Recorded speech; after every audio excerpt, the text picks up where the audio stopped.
mokytojo vaidmuo pasaulio pabaigos akivaizdoje. Pauliau, prašau. Sveiki. Keista kalbėti prikabinamą mikrofoną, bet pabandysiu susitvarkyti su naujų vaidmeniu. Labai dėkingas už kvietimą, labai dėkingas tiem, kurie pasiliko, kurie ištvėrė ir pirmą dalį ir dar nusprendė antrąją pabūti ir pasikalbėti apie dalykus, kurie atrodo svarbus. Reikėtų gal pradėti nuo anekdoto, kadangi aš svarsčiau važiuodamas čia apie Vilniaus ir provincijos tą vaidmenį ir tai, kad mes kalbam Vilniuje, kur kai kas turbūt galvotų, kad švietimo vaidmuo, jau čia tai tikrai yra privilegijuotas ir labai geras. Tai kažkaip šovė galva anekdotas iš Pirmo pasaulinio karo laikų. 1916 metai, Berlynas, Vokietija siunčia žinutę Austrijai savo sąjungininkiai ir telegrafo žinutė skamba taip: blogai, bet nebeviltiška. Iš vienos po dienos ateina atsakymas: beviltiška, bet neblogai.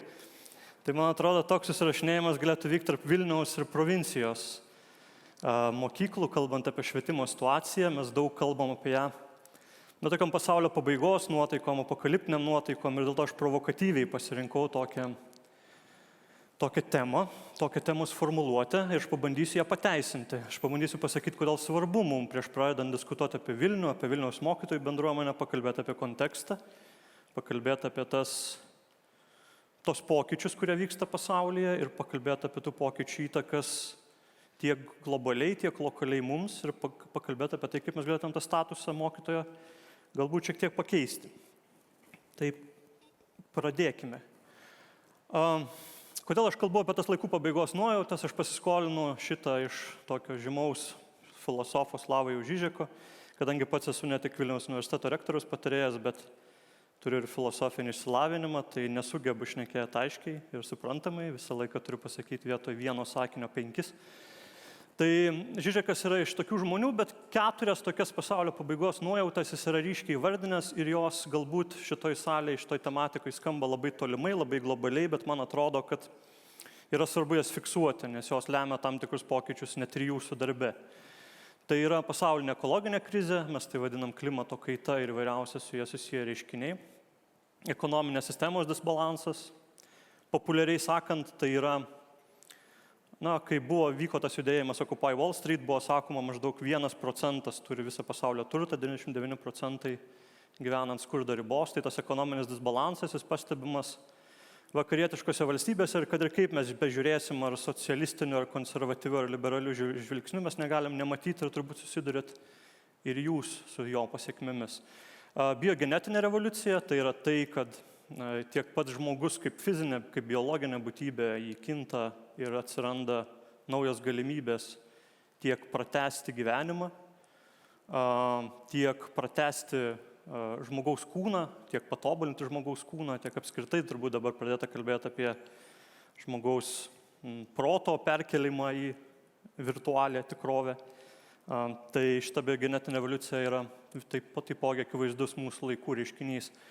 Ir vis labiau veikiančias socialinės skirtis ir konfliktai, tai nuo tautų, valstybių konfliktų iki tapatybinių konfliktų, kuriuos mes matom kiekvieną dieną, kurie lemia ir politinius tam tikrus procesus ir turbūt lemia kai kada ir tos pokyčius, kurie vyksta mokyklose.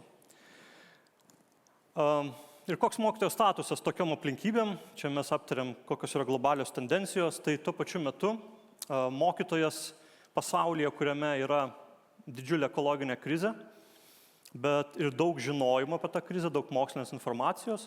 Tuo pačiu metu mokytojas yra žinotojas ir aiškintojas nepasitikėjimo pasaulyje. Tai yra, jūs turbūt ir patys susidūrėt tiek pandemijų, tiek dabar klimato kaitos klausimais ir kitais klausimais, kaip mokslinės žinios, jos yra neigiamas, pats mokslinis žinojimas yra neigiamas, mokytojai dažnai nustumiami į šoną, arba atvirkščiai, kai kada jie neišgirstami tam tikrose diskusijose, jų nuomonė nėra girdima, nes nenorima girdėti tų, kurie atlieka tą aiškintojo vaidmenį.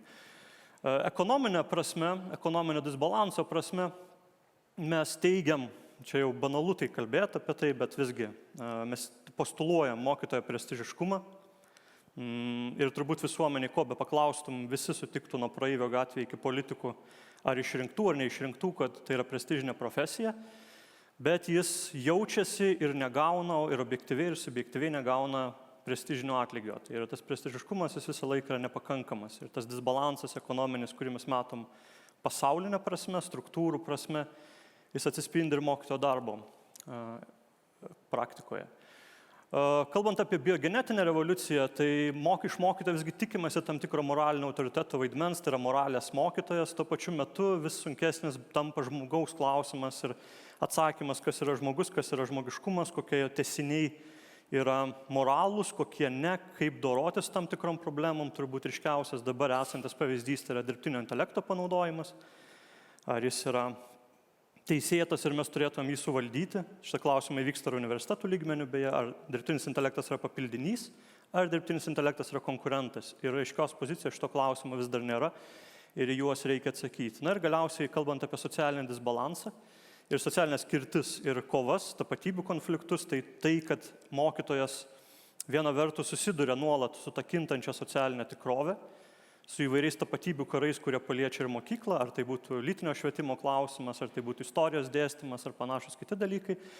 Ir iš jo reikalauja tuo pačiu metu ir lygaus požiūrio, ir socialinio lygintojo vaidmens, arba tam tikro net konfliktų taikytojo vaidmens, ir tuo pačiu reikalauja sprendimų, kad jis išspręstų tas problemas, arba duotų teisingus atsakymus, arba kitais atvejais nesikištų, net kai galbūt tas įsikišimas yra reikalingas.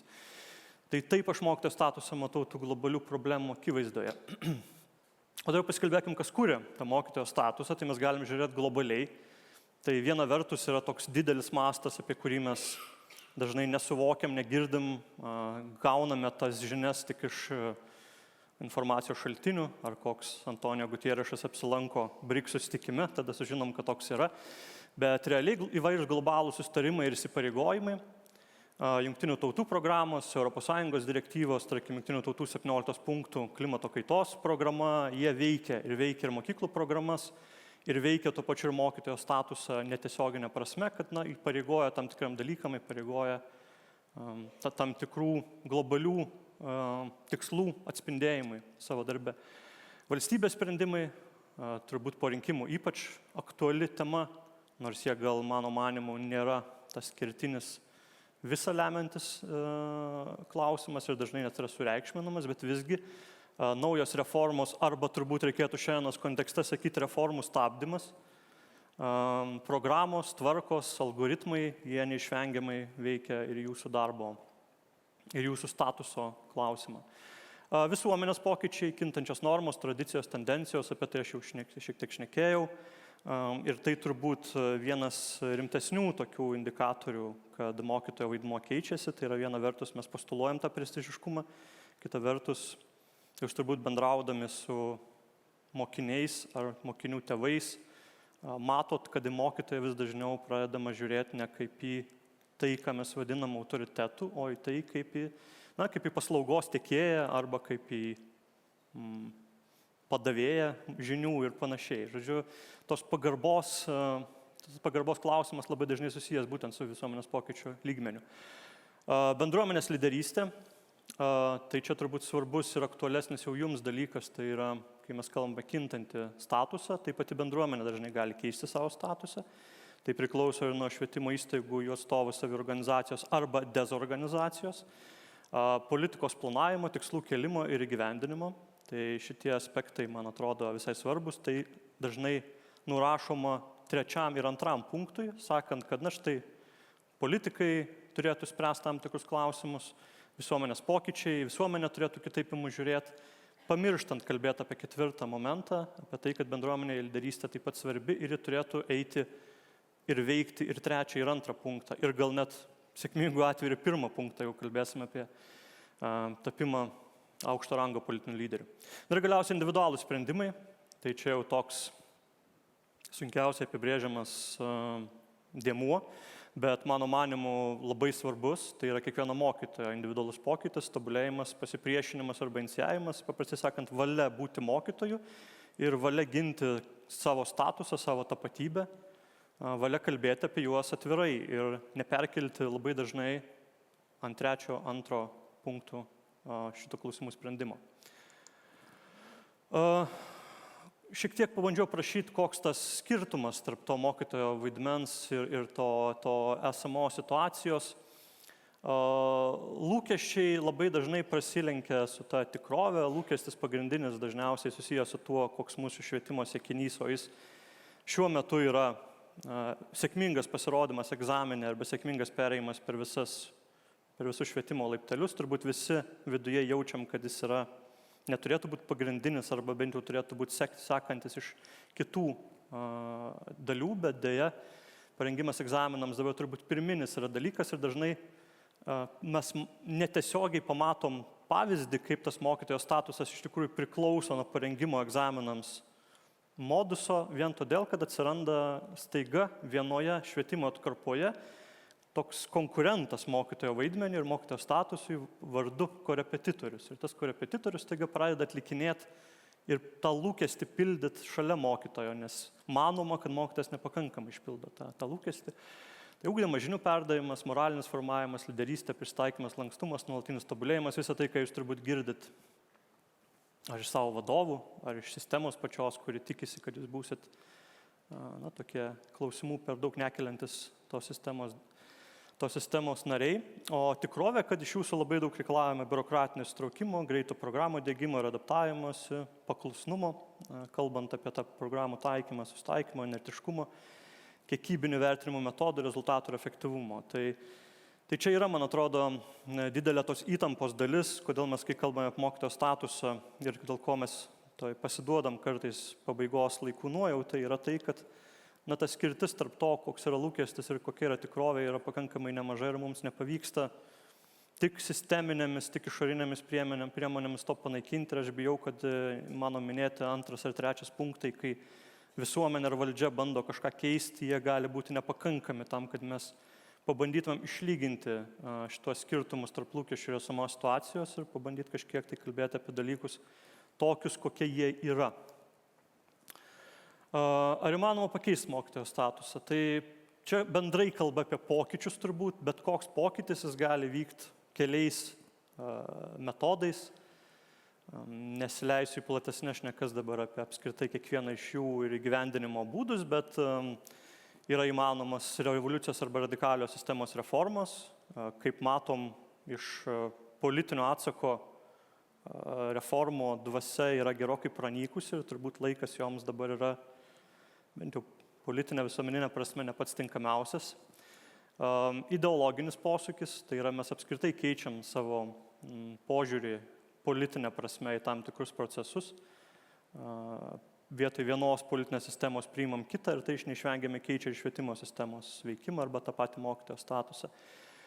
Įtaka viešajame diskurse, tai yra tai, kas vadinama nuomonės lyderystė. Šiais laikais tų nuomonės lyderių yra ir mokytojų gretose, bet turbūt jų nuomonių lyderystė labiau susijusi su tuo, kad norima turėti mokytoją kaip tokį, tam tikros visuomenės grupės reprezentantą, bet ne kaip mokytoją, kaip žinotoją arba aiškintoją, kaip aš minėjau anksčiau. 4 būdas, kuris dažniausiai ir pasirenkamas, ir kuris pasirenkamas tokiose nuosaikiose liberalios demokratijos valstybėse, nematomi, bet planingi ir efektyvūs pokyčiai sistemos viduje. Ir kuris turbūt dažnai, jeigu mes kalbėsim apie sistemos neteisingą funkcionavimą, yra visai prasmingas ir visai aktualus. Bet kita vertus, jeigu mes kalbame apie tokią didelę skirtį tarp lūkesčių ir esamos tikrovės, gali būti, kad tie nematomi pokyčiai nėra pakankami. Ir konceptualinė kaita, man asmeniškai, kaip žmogui, kuris atstovauja filosofijos lauką, įdomiausias ir prasmingiausias atrodo kaitos būdas, tai yra, kai keičiasi pats suvokimas, keičiasi sąvoka labai dažnai ir sąvoka keičiasi ne dėl to, kad kažkas ateina ir naujai užrašo ar apibrėžia, bet sąvoka keičiasi todėl, kad kažkas permasto ją ir sako, žiūrėkite, ar negalėtume mes pridėti to ar ano, arba mes turėtume pakeisti tam tikro vaidmens, tam tikro įsivaizdavimo, tam tikrų interpretacijų ir tuo pačiu metu pakeisti statuso tikrovėje.